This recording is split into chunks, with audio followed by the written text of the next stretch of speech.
Carla, un privilegio y una alegría que podamos tener esta conversación.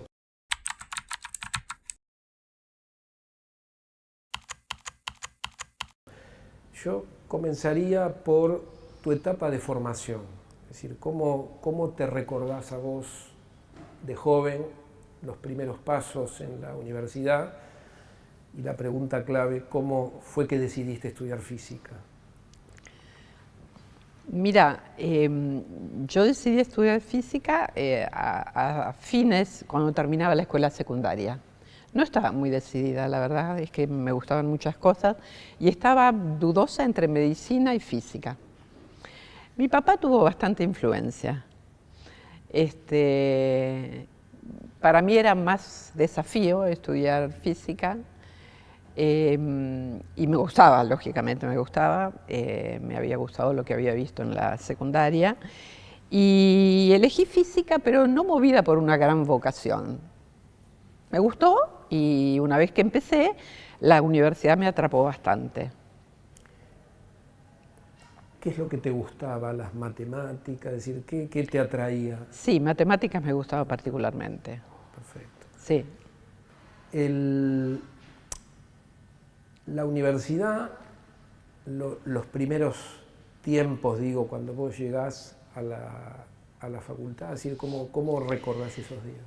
Y mira, para mí fue un shock bastante importante porque yo vivía en los suburbios de Buenos Aires, vivía en Ituzaingó, estudié en una escuela en Ituzaingó, tenía una hora de viaje hasta la facultad cuando hice el ingreso en Perú, en la vieja facultad de Exactas. Y era yo vivía en un ambiente muy tranquilo y me adentré en un lugar muy movilizado, muy. Había mucha actividad que al principio me apabulló. Mucha actividad política y el ingreso me encantó. Me encantaron, eran todos profesores jóvenes, ni recuerdo los nombres, uno mejor que el otro. Me gustó mucho.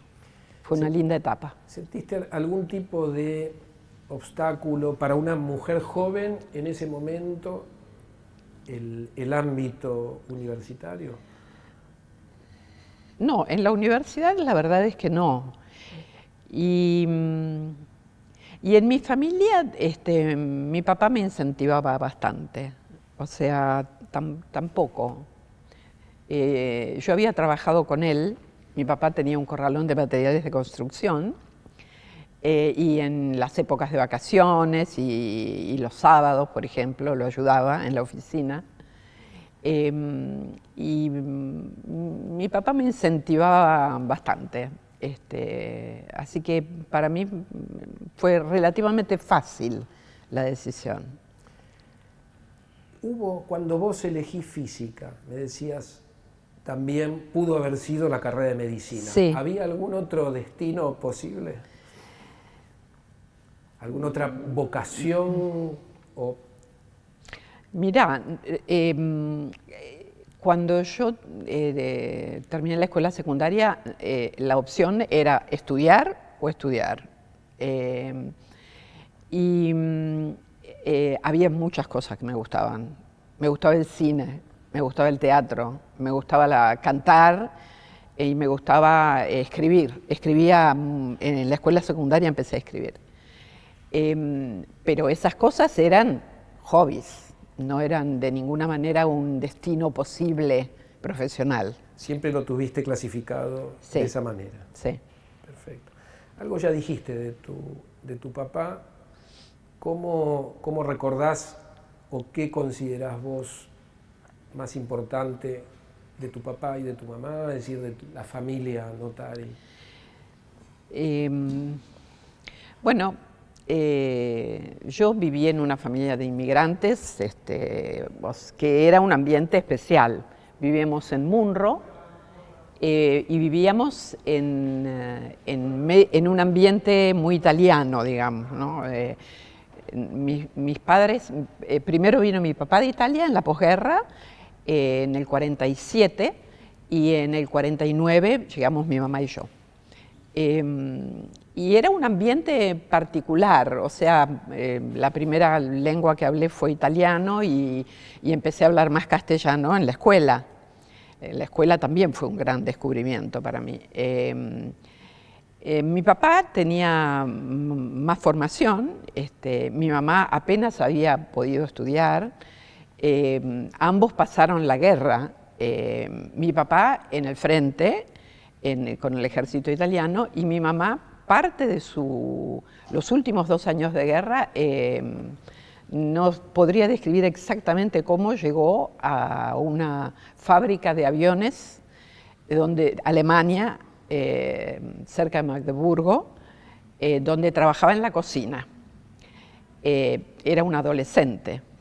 Ella era huérfana de muy chica y allí casualmente se conoció con mi papá, porque mi papá en la última parte de la guerra, cuando Italia se dio vuelta, fue tomado prisionero con todo su grupo italiano en Yugoslavia, en la ex Yugoslavia, y trasladado en tren a un campo de concentración en Alemania, cerca de Magdeburgo. Allí se dieron una serie de circunstancias que hicieron que se conocieran. Bueno, cuando terminó la guerra, mi mamá estaba embarazada de mí, los repatriaron a ambos. Mi mamá estaba en un campo de trabajo y mi papá en un campo de concentración. Pero salía mi papá, salía porque al final, en el pueblo, donde cerca del campo de concentración, los alemanes acaudalados iban a buscar mano de obra. Y un día fueron a buscar peluquero. Y mi papá dijo que él era peluquero. Él había trabajado de joven en una peluquería en el pueblo, en Montecatini. Y así consiguió salir y vivir con esta familia alemana los últimos meses de la guerra. Y así fue como conoció a mi mamá. Bueno, la cuestión es que cuando los repatriaron, mi mamá volvió a Milán, porque ella vivía con unos tíos en Milán, y mi papá a su pueblo, Montecatini, que es un pueblo cerca de Florencia. Y quedaron en encontrarse. Mi mamá viajó a Montecatini y estuvimos allí un tiempo. Yo nací ahí y hasta los 3 años viví ahí, y mi papá decidió venirse a la Argentina. Mi mamá no quería para nada venir a la Argentina. Y mi papá quería probar. La posguerra era muy difícil en Italia. Si bien mi papá no tenía trabajo, la familia era una familia relativamente acomodada. Pero mi mamá había encontrado una acogida muy linda con mi abuela, y era como una familia para ella. Era la primera vez que tenía una familia de verdad, entonces no se quería venir. Bueno, la cuestión es que se vinieron. Y nunca, es decir, mi mamá volvió una vez a Italia y mi papá también. Cuando yo era chica, se hablaba de Italia todo el tiempo en mi casa. Era insoportable. Y con el tiempo eso se fue aflojando y ni locos hubieran vuelto a Italia ninguno de los dos. Los recuerdo muy afectuosos. Yo tengo un hermano que nació en Argentina, menor, un hermano 6 años menor, y bueno, los recuerdo con mucho cariño. Tremenda historia. Hay para varios guiones ahí. Sí. Escúchame, y respecto de la elección de Argentina, esa fue, decías, una elección de tu papá. Sí. ¿Qué impresión, tenés registro de la impresión que se llevaron de este país? ¿Si hubo algo en particular? Mi papá tenía un hermano mayor, mucho mayor que él, que había emigrado a la Argentina hacía muchos años y se había perdido el rastro. Mi abuela estaba bastante desesperada porque no sabía nada de él. Y tenía un hermano, mi abuela, que vivía en Tucumán, que tenía campos, cosechaba papas. De hecho, mi papá cuando vino lo primero que hizo fue ir a Tucumán. Estuvo corto tiempo y después se vino a Buenos Aires. Y la impresión que la impresión debe haber sido muy, muy grande, porque yo recuerdo la casa de Munro, donde nosotros vivíamos, era una casa, la calle era de tierra. Delante de la casa había una zanja, y recuerdo algunas fotografías con unas plantas enormes. En la zanja circulaba agua. Bueno, Montecatini era un pueblo, yo después lo conocí, ya cuando vivían mis padres, que era un pueblo turístico, una ciudad en realidad pequeña, hermosa, muy cuidada, muy,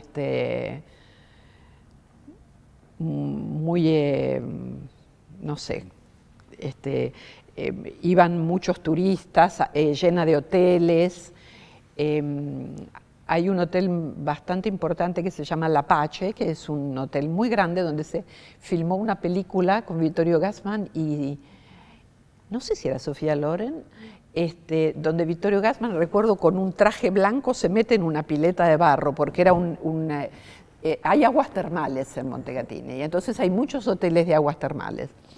Era un ambiente muy, casi, no sé, chic, te diría, muy elegante. Y el cambio debe haber sido importante, porque además se vinieron sin medios económicos, o sea, casi sin medios económicos. Así que la vida acá era muy diferente, a pesar de que Italia estaba en la lona, ¿no? Bien, vayamos a la vida académica. Cuando vos llegás a la Facultad de Ciencias Exactas de la UBA, llegás justo en un momento en el que se suele hablar de un periodo dorado de esta facultad en particular, ¿no? La Facultad de Ciencias Exactas y Naturales. Sí, la verdad es que y al poquito tiempo ocurre este episodio de la noche de los bastones largos. Primero, háblame o contanos esto. Vos sabés que cuando ocurrió lo de los bastones largos, por empezar, el que después fue mi marido fue uno de los apaleados que estaba ahí adentro. Fue una cosa muy choqueante, digamos, ¿no? Muy movilizadora, algo impensado, algo que pensábamos que no podía ocurrir. Bueno, todo eso inició un proceso muy movilizador en la universidad. Se formaban grupos de estudio que se reunían fuera de la facultad. Perdóname, ¿vos en qué año ingresaste? Yo ingresé en el 64 y egresé en el 69. O sea, hiciste 2 años de carrera antes de que ocurriera. Así es. Contame primero de estos 2 años antes de ir a la Noche de los Bastones. Bueno, estos 2 años fueron la introducción en este ambiente que yo te comentaba, que para mí era muy movilizador y muy diferente a lo que yo conocía y que me gustó muchísimo. Mucho estudio, la carrera era muy difícil, los profesores eran muy exigentes. Yo me la pasaba en la facultad. Estudiábamos todo el día con un grupete de amigas que después fuimos amigas muchos años, y vivíamos prácticamente ahí adentro estudiando. Teníamos la fortuna de no tener que trabajar y estudiar, que nos podían mantener. Era otra Argentina también, ¿no? Porque recuerdo que estábamos, el primer año, la primera física ya la cursé en el edificio nuevo de Núñez. Cuando nos mudamos a Núñez, recuerdo que había un kiosco para comer en la facultad y además estaban los carritos de la Costanera, y era muy común que los estudiantes nos fuéramos a comer a los carritos, que algunos eran carritos y otros eran pequeños restaurantes, y podíamos pagarnos una comida. Bueno, era otra época, ¿no? ¿Y recordás profesoras, profesores en especial que te hayan marcado, que te hayan impresionado?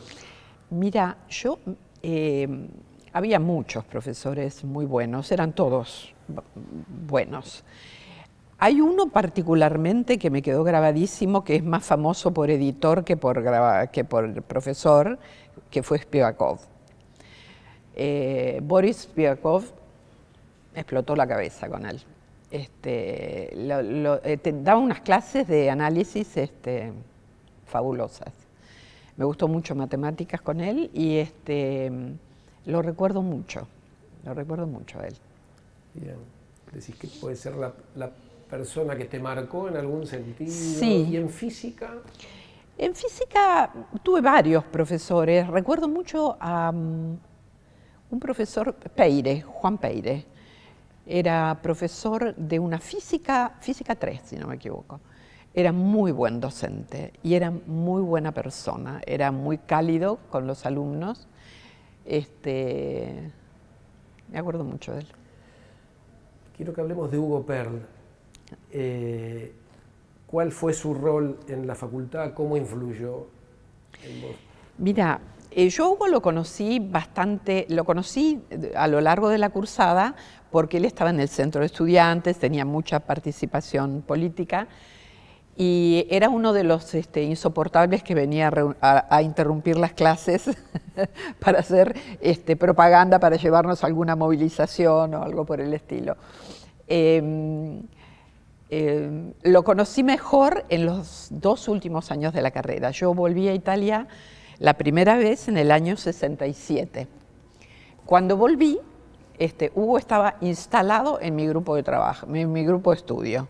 Así que se me impuso ahí. Bueno, empezamos a estudiar, empezamos a salir, empezamos a estudiar juntos, hicimos los 2 últimos años de la carrera juntos y después nos casamos. Entramos a la Comisión de Energía Atómica juntos y nos casamos. Bien, entonces vamos al tema de la energía nuclear, ¿no? Es decir, primero decime cómo sentís que te cambió la carrera, es decir, estos años, ¿no? Es decir, cuando vos te recibís, ¿cuál fue tu proceso de evolución a nivel, profesional? Si pudieras hacer algún balance de tu trayecto por la Facultad de Ciencias Exactas, y después cómo llegás a la CONEA y a la física nuclear. Mira, cuando yo terminé estaba muy contenta porque, bueno, era un logro muy importante. Y empecé a buscar un lugar donde hacer un seminario para el trabajo final de la carrera. La Comisión de Energía Atómica era un lugar típico donde se hacían trabajos de seminario. Y yo había tenido un profesor, un jefe de trabajos prácticos, Roberto Corcuera, que era un físico de Bariloche, que me habló del tema de reactores. Él trabajaba en reactores en Constituyentes y me propuso un trabajo de tesis, a mí y a Hugo también. A Hugo en la parte experimental, a mí en la parte teórica. Así que este fue el primer acercamiento. Pasamos por otros grupos preguntando por otros temas, pero nos interesó más esto. Y bueno, hice allí el trabajo de seminario y después me ofrecieron un contrato y me quedé. Estamos hablando de fines de los 60. Estamos hablando de, yo ingresé a la Comisión de Energía Atómica en diciembre del 69. Perfecto. ¿Cuál era la agenda, para ponerlo en términos sencillos, la agenda nuclear en ese momento, los problemas que se planteaban, cómo se posicionaba la Argentina en ese momento en términos de su lugar, la búsqueda, ¿no? Un lugar dentro del mundo en desarrollo? Primero te quiero decir que trabajar en la Comisión de Energía Atómica y en reactores, desde el punto de vista de la universidad, no era algo muy deseable, porque la universidad tenía, física, tenía una orientación muy teórica. A mí me gustaba la física teórica, me gustaba mucho, pero esto me parecía una oportunidad laboral concreta. Así que era como salir de una especie de jaula dorada para ir a un lugar al llano, digamos, ¿no? Trabajar en algo que desde la facultad no se veía muy bien. De hecho, yo presenté un proyecto para hacer una tesis en algún momento y nunca me respondieron. En realidad creo que no había nadie que pudiera tratar ese tema, o sea, era un tema menospreciado desde el punto de vista de la física. Es decir, ¿había pocos puentes entre la Facultad de Ciencias Exactas y la CONEA? Había puentes, pero en los aspectos teóricos. Acordate que en la CONEA está toda la parte de no nuclear, digamos, la parte de aplicaciones no nucleares, que tenía un grupo de partículas elementales. Todos los físicos estaban reunidos allí. Y yo no estaba en ese sector, estaba en el sector de reactores. Y en ese momento se empezaba a hablar de una central nuclear, ¿no? De hecho, el lugar al que yo ingresé, donde estaba Roberto Corcuera, que recién volvía de Francia con su mujer, estaba bastante vacío de gente porque estaban todos los ingenieros y los pocos físicos estaban en Alemania por el proyecto Atucha 1. Y yo ingresé por un proyecto específico, que era un reactor térmico rápido, acoplado, que venía asociado con la central, con la compra de la central nuclear, y que nunca se concretó. Que iban a construir los alemanes en Constituyentes, y vino un profesor alemán, no me acuerdo ahora exactamente el nombre, que era buenísimo, era un encanto de persona, nos hicimos bastante amigos. Estuvo un año acá enseñándonos física de reactores. Y al año él se volvió y el proyecto se fue diluyendo. Habíamos ingresado 12 físicos en ese momento, todos juntitos, que era un ingreso de físicos importante a la CONEA, para este proyecto. Y a partir de ahí fuimos distribuidos en los distintos grupos del Departamento de Reactores, con la idea de trabajar para el proyecto Atucha 1. Perfecto, o sea, en este Boca River de física teórica, física experimental, vos te posicionaste del lado de la física experimental. Más que física experimental, física práctica, digamos, aplicada. ¿No? Aplicada. Porque Hugo trabajaba en física experimental, pero yo trabajaba en cálculo numérico. Y sí, efectivamente, más por los fierros que por la física teórica.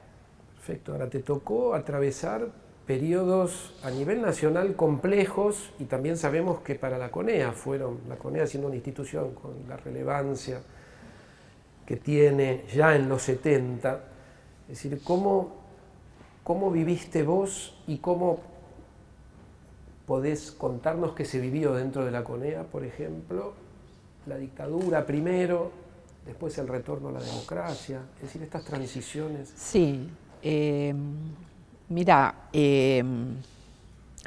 la CONEA fue una institución muy militarizada en la época del proceso, porque habían sacado al jefe de departamento anterior y habían puesto a un coronel, Durán, que fue una persona muy razonable dentro de todo, que estuvo a lo largo de toda la dictadura, me parece, y que tuvo varios encuentros con el personal, que los resolvió bien. Tuvimos un episodio feo con la desaparición de personas en el grupo, no en el grupo, pero sí en el departamento. Perdón, en el grupo también, una becaria de nuestro grupo.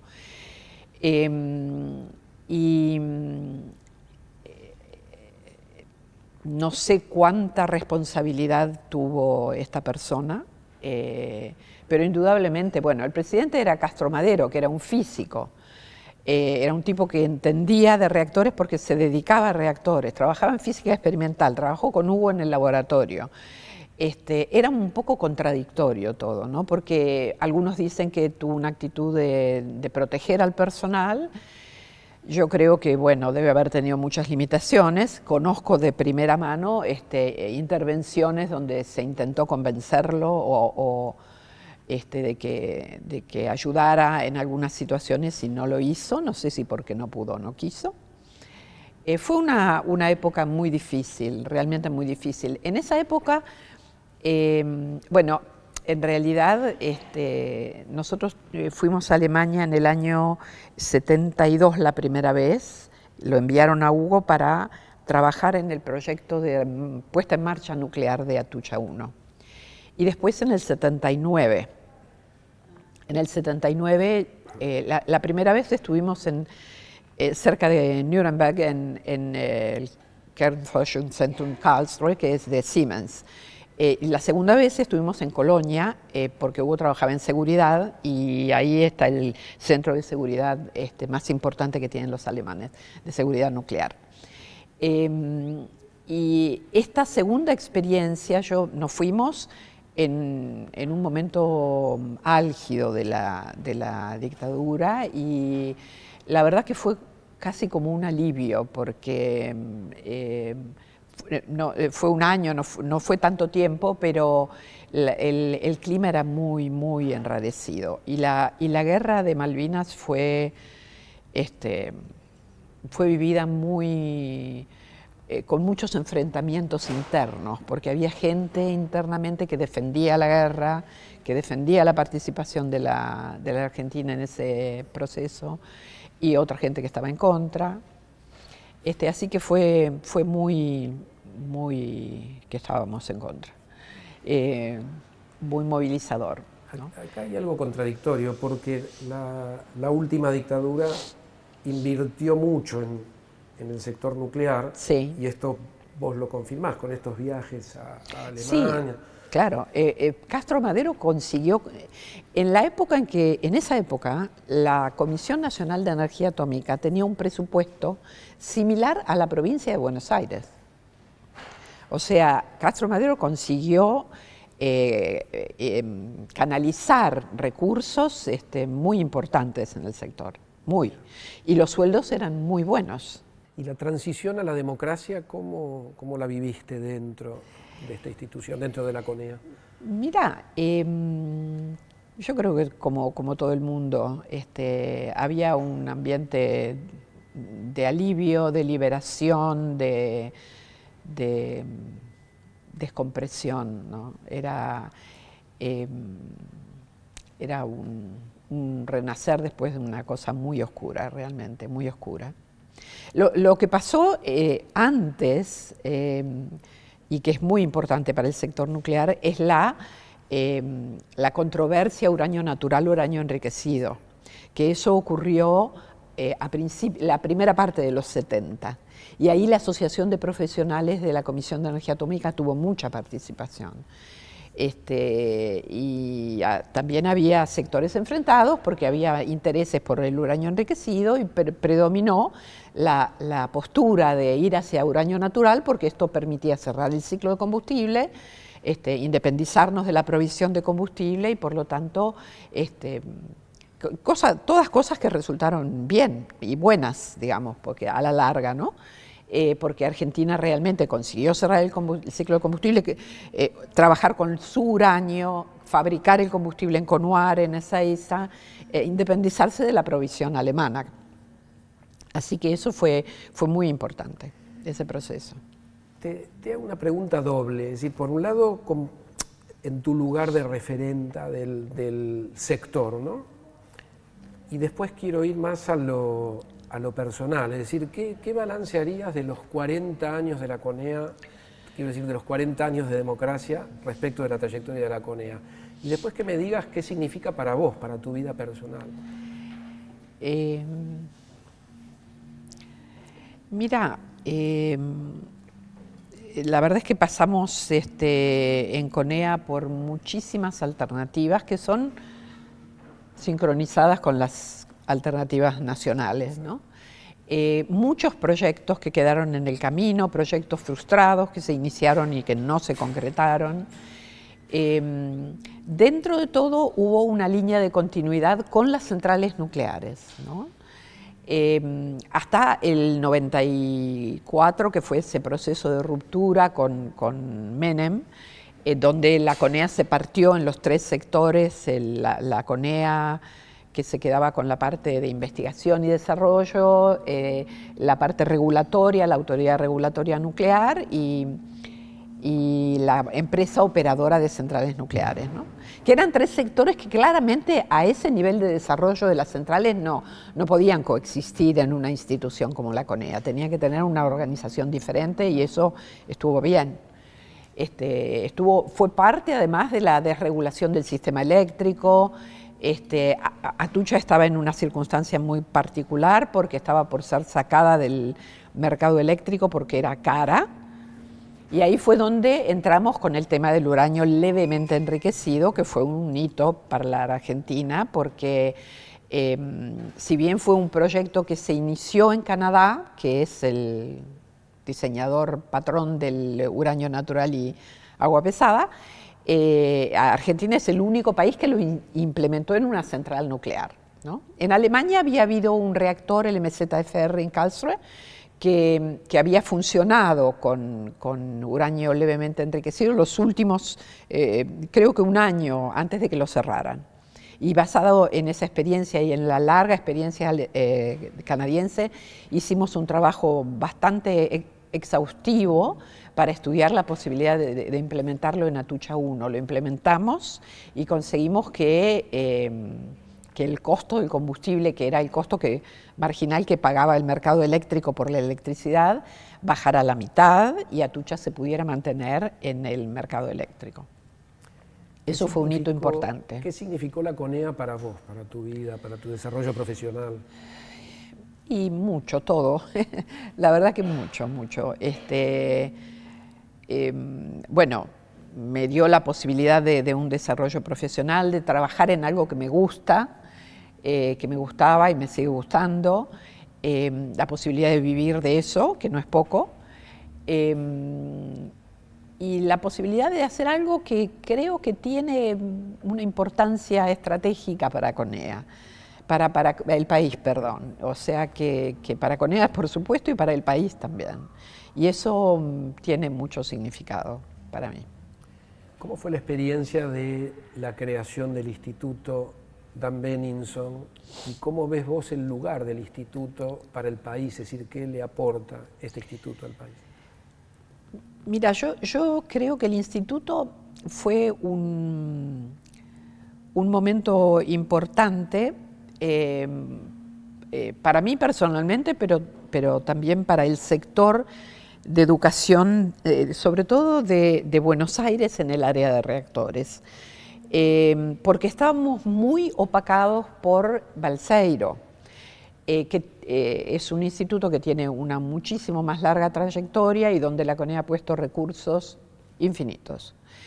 Y nosotros estábamos tratando de emerger en esa situación. Así que la experiencia del Sábato, en primer lugar, del Instituto Sábato, que fue una experiencia exitosa, fue para nosotros un aliciente para hacer algo similar en el área de reactores y después ir incorporando otros aspectos de la tecnología nuclear, porque decidimos que fuera un instituto nuclear, que tuviera carreras nucleares, y el hecho de tener una ingeniería nuclear diferente a la del Balseiro me parece que es un rasgo distintivo muy, muy importante, además de las otras actividades que tenemos. Perfecto. Paso ahora a cuestiones más, si querés, del sector nuclear y política energética. Es decir, por un lado, ¿cuál es la situación hoy de la energía nuclear en la Argentina y qué rol juega hoy la energía nuclear a nivel de política energética?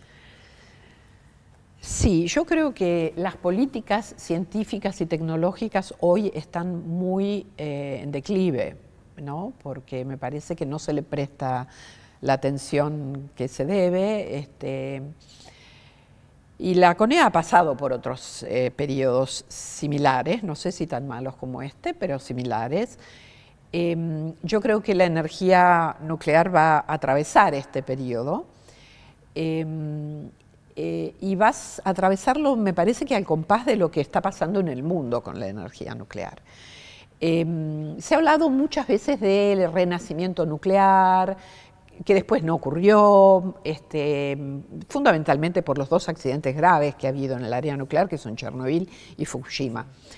Pero en este momento me parece que hay una ubicación un poco más clara de la energía nuclear, porque me parece a mí clarísimo que las energías renovables, particularmente la eólica y la solar, van a liderar el proceso de transición energética, pero presentan muchísimos problemas, muchos, debido a su intermitencia, debido a las condiciones geográficas, a muchas cuestiones.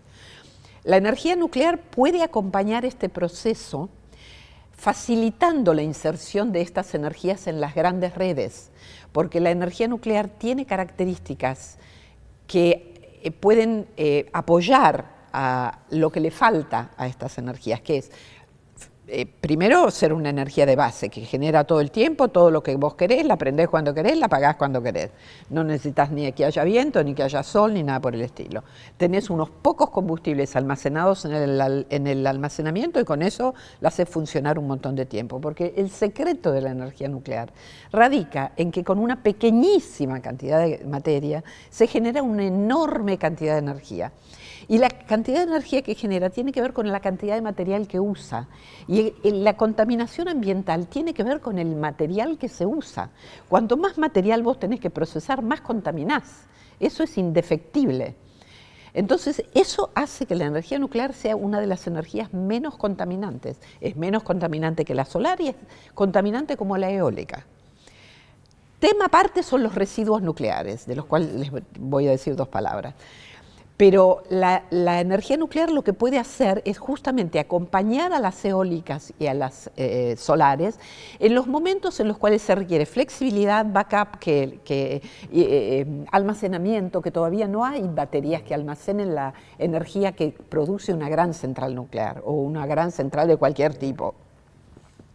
Entonces, me parece que en la transición, hasta que se resuelvan todos los problemas de la intermitencia, que se van a resolver con el almacenamiento, con el hidrógeno, con la modernización de las redes, con la digitalización, cuando todo eso se resuelva, la energía nuclear va a poder dejar su espacio a las energías renovables y adentrarse en otras cuestiones. El tema de los residuos es un tema, es un problema. Es un problema porque en el mundo tienen las características de que son activos durante mucho, mucho tiempo, muchas generaciones, nos trasciende a nosotros, a nuestros hijos, a nuestros nietos. Entonces es un legado que le dejamos a nuestros hijos, que se va a resolver y que ya hay formas que apuntan a resolver ese tema, es decir, a transformar esa actividad a lo largo de miles de años en actividad en cientos de años y cada vez acotarlo más. Eso está en camino y se va a resolver, pero es un problema y es algo que produce temor en la gente, yo lo entiendo.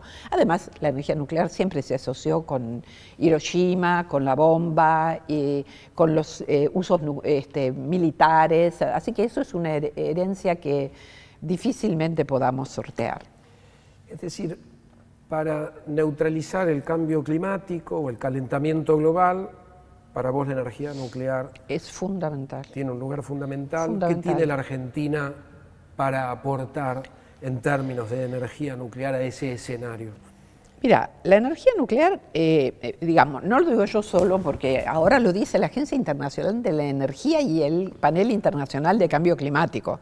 Lo dicen ambos que han sido siempre muy remisos con la energía nuclear. La Argentina es un país insignificante desde el punto de vista de la contaminación. O sea, nosotros contaminamos menos del 1% mundial. Entonces, poca responsabilidad tenemos en la gran contaminación que tenemos en la atmósfera. Ahora bien, tenemos un desarrollo nuclear que nos permite vender servicios, que nos permite capacitar a la región latinoamericana. Tenemos una afinidad de idiomas, de ideas, de situaciones sociales y económicas que nos hace referentes en ese área. Realmente creo que podemos hacer un aporte, manteniéndonos vigentes en este área, en este terreno, que es la lucha de todos los días.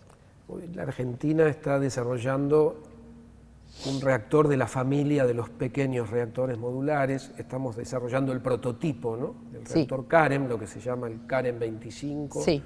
¿Cómo ves ese proyecto en este escenario? Mira, yo creo que esos reactores tienen un gran futuro. Hay 70 proyectos en el mundo, más o menos, de ese tipo. La Argentina es uno de los más avanzados. Yo personalmente creo que se requiere una revisión de ingeniería seria del proyecto e independiente, lo cual no es fácil porque tiene que ser hecha por personal idóneo en primer lugar y por otro lado sin ceder los secretos asociados al proyecto. Pero hay que resolver ese dilema, hay que resolverlo y hay que continuarlo porque yo no diría, yo no sería tan optimista con los plazos. Hay gente que es muy optimista con los plazos, gente que ya está encargando SMRs. Yo creo que la primera fase de la transición energética se va a hacer con los reactores de la actual generación, que son reactores comercialmente viables, económicos, probados, que tienen características de seguridad que después de Chernobyl y después de Hiroshima han mejorado muchísimo y ya son mucho más seguros que cualquier depósito líquido de combustibles que anda dando vuelta por ahí. Es miles de veces más peligroso que una central nuclear. Pero bueno, de nuevo, en el imaginario popular, uno pasa por una autopista en Europa al lado de unos tanques de combustible impresionantes y ni se mosquea. Bueno, es para mosquearse. Está para hablar mucho, ¿no? Yendo al rol de la energía nuclear, que para la Argentina es un sector emblemático, ¿no? Y pensando en un posible proyecto de desarrollo para la Argentina. Primero, vos, ¿cómo evaluarías, habiendo pasado por una Argentina industrial, por un momento de terrorismo de Estado, retorno a la democracia, las políticas que en algún punto fueron traumáticas en los 90, donde el sector nuclear padeció, ¿cierto?, desmantelamiento, su recuperación? Es decir, ¿cómo definirías una política nuclear ideal para nuestro país? Y respecto de esa política, ¿qué rol tiene la energía nuclear para un proyecto de desarrollo? A mí me parece que es muy importante. Por empezar, se necesita una dirigencia política con un proyecto de desarrollo. Dentro de ese proyecto, el área nuclear cumple muchas funciones porque, como es una industria muy compleja, convoca a muchas pequeñas industrias derivadas, o sea, desarrolla muchísimos proveedores. En cuanto la industria nuclear decae, los proveedores se caen, porque además es una industria que tiene niveles de calidad que son solo parecidos a los de la aviación, a los de la industria aeronáutica. O sea que son proveedores que desarrollan capacidades muy únicas en el ámbito industrial. En ese sentido me parece que es importante porque no es lo mismo que fabricar cucharas o lavarropas o televisores, que es muy importante, pero es hacer una punta en un área tecnológica de avanzada en la cual la Argentina ha mostrado que puede avanzar y que puede hacer. Y ese me parece a mí que es el sentido fundamental, casi te diría de amor propio, de autovaloración de la Argentina. ¿Qué rol le asignás a la política nuclear en esto que señalás? Y me parece que es central. Me parece que es central la toma de decisiones. Vos sabés que nosotros tenemos una nefasta experiencia con los años que se postergó Atucha 2 hasta que consiguió terminarse. Todo lo que se perdió, todo lo que hubo que reconstruir, volver a formar soldadores de soldaduras de precisión, o sea, todo ese proceso fue un proceso muy difícil. Cada vez que los proyectos se abandonan, ocurre esto, los científicos se van, los tecnólogos buscan nuevos horizontes, Bueno, son cosas que los argentinos lamentablemente hemos pasado muchas veces. Entonces es muy importante una política nuclear y es muy importante la continuidad de la política nuclear. Y eso tenemos muchos ejemplos a nivel mundial, no hay que inventar nada. Estabilidad y continuidad, ¿no? Así es. Podríamos decir. Ahora que hicimos un recorrido de tu vida en tan cortito tiempo, desde tu vida, digo, con tus papás, habiendo pasado por la universidad y toda tu trayectoria profesional, a nivel de síntesis, ¿de qué legados te sentís vos heredera? Es decir, mirando hacia atrás, ¿no? Al punto al que llegás. Y yo creo que, no sé, hay tantas cosas, ¿no? Una cosa importante, me parece muy importante, es la conciencia de que siempre hay que estar atento, siempre hay que estar alerta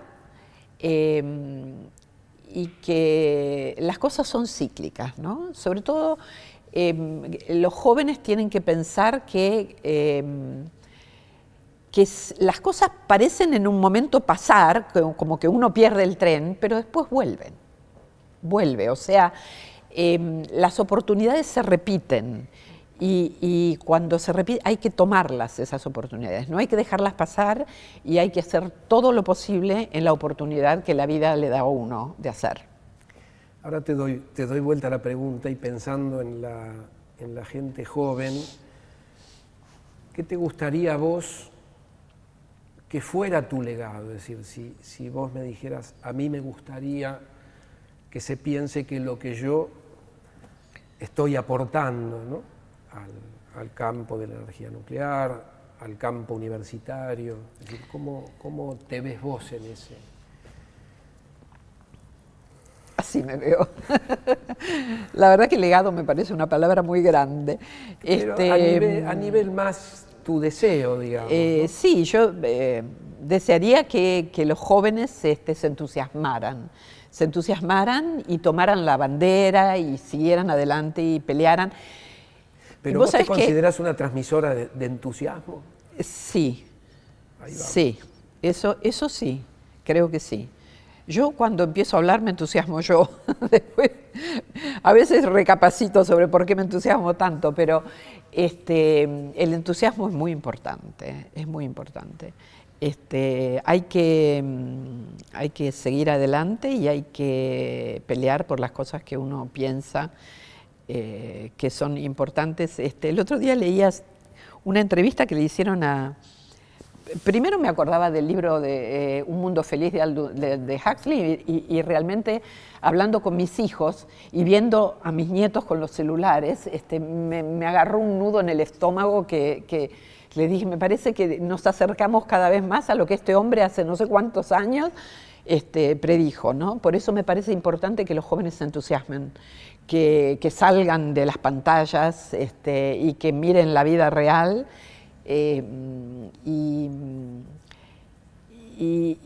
me acordaba de una entrevista que le hicieron al hijo de Spivakov, donde él hablaba de su padre y decía que el padre pensaba que bueno, Eudeva, Centro Editorial de América Latina, esos libritos chiquititos que uno se volvía chicato leyendo, que el padre pensaba que era importante que la gente leyera más libros porque así la gente se transformaba en mejores personas y que mejores personas hacían un mundo mejor. Me pareció redondito, me pareció muy bueno.